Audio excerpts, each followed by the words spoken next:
Every day we create new content with hopes of helping justice impacted people learn and understand what seeds they can sow today to begin building a better outcome. And sometimes I like to use this analogy that I heard from a speaker, and I don't remember who the speaker was, but he asked the audience, when is the best time to plant an oak tree? And members of the audience would just guess because they didn't really know the answer.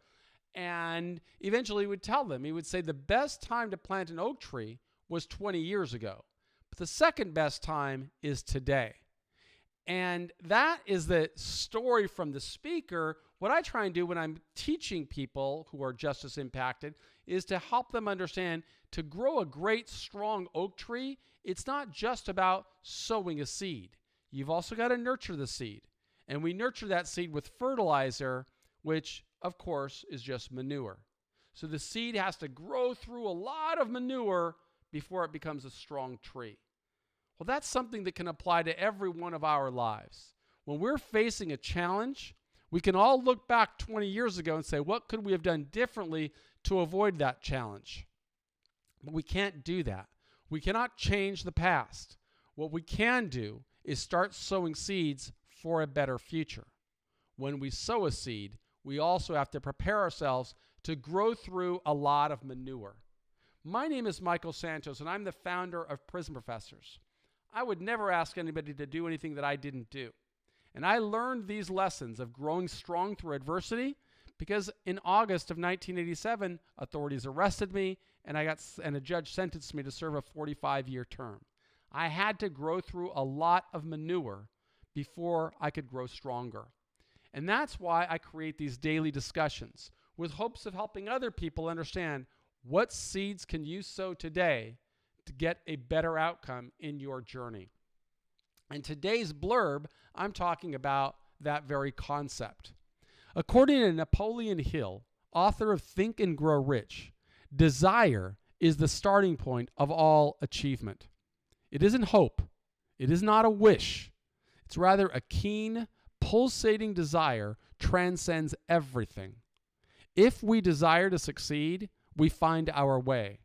We engineer our path through all obstacles. Neither hoping for success nor wishing for success will get us to where we want to go. We have got to desire to succeed. Then we can put in the work to make it happen. You see, I did not have this vision of what was going to transpire in my life until after a judge or jury convicted me after a trial.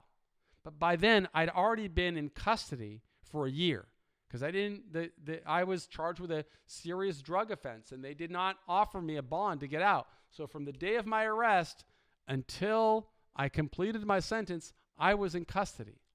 And I can tell you one thing is that I hated being in custody. I hated it so bad that every day I had to think about what, if anything, can I do to influence my pathway forward. But because I received a 45-year sentence, I had to train my mind and to learn how to celebrate those little achievements. Because it's a series of little achievements that put us on the pathway to new opportunities. And the opportunity that I'd like to present to you right now is a lesson plan that I wrote that you could work through regardless of where you are right now. And here's the lesson plan. Here's a memorable story about celebrating achievements that may help someone climb through challenge in the pursuit of success. In 1992, I earned a bachelor's degree from Mercer University. In 1995, Hofstra University awarded my master's degree. In 1996, a series of wardens stopped my pursuit of a doctorate. Needing an activity to carry me through the remaining time that I had to serve, I began to study to learn more about the stock market. I ordered books, newspapers, and magazines. Every day I learned more about how investors valued companies. The more I read about the internet, the more convinced I became that companies using the internet could change the world. By reading business and investment publications, I became certain that this new communication medium would become more essential to society than television, the radio, and the telephone. In 1998, I crossed into my 12th year.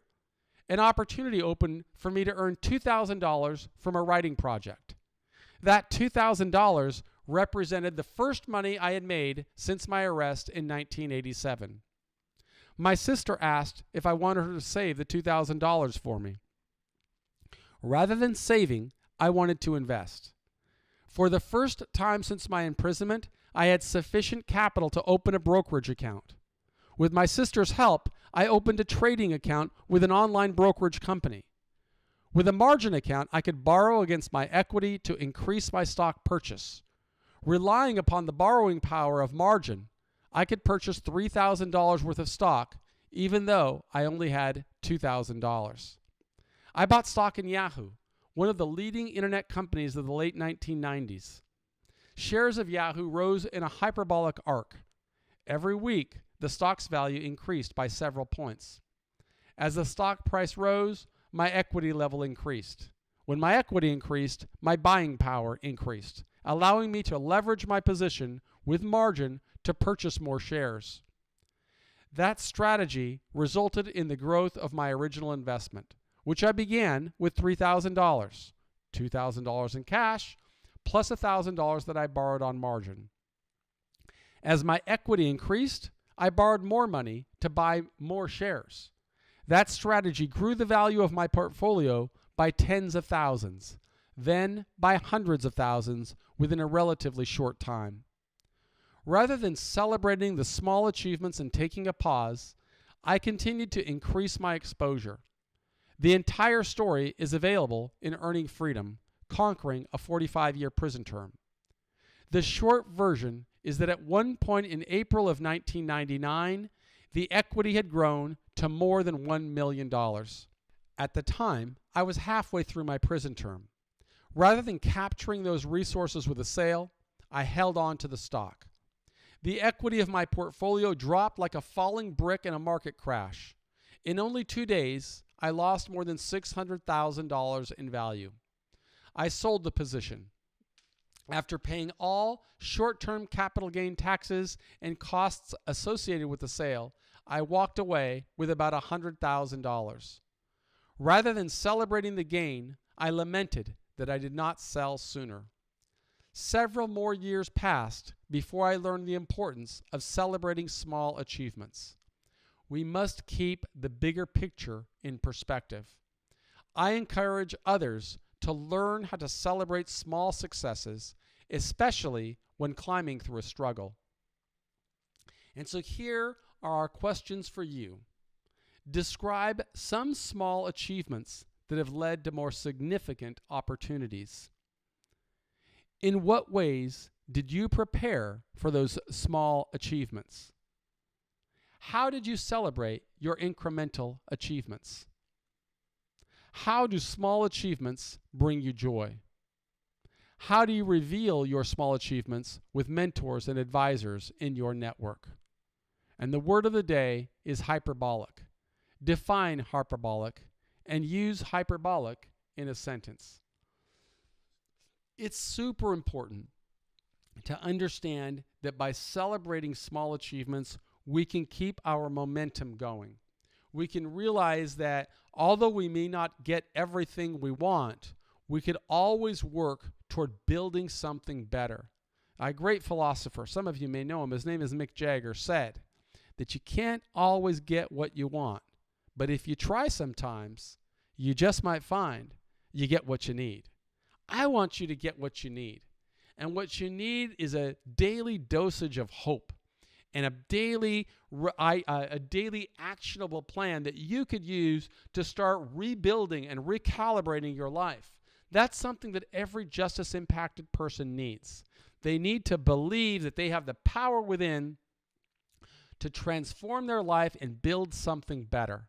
As somebody that was arrested, that faced life imprisonment, that served 26 years, 9,500 days in prison, I can assure you the decisions you make going through the system have a direct influence and impact on how you emerge. And I want you to emerge strong, with your dignity intact, and with opportunities to prosper. That's why we offer our daily discussion lessons for people in jails and prisons across America. Use those questions at the end to start identifying your goals, to start memorializing your adjustment strategy. That becomes a resource you can later use to advance your pathway to a higher level of liberty at the soonest possible time. If you're listening to this on iTunes or watching on YouTube, please subscribe to our channel, but also visit us at prisonprofessors.com. But if you're inside, do everything you can to spend that time preparing so that you emerge stronger and ready to prosper. I am Michael Santos, and on behalf of our entire team at Prison Professors, I want to say, I believe in you.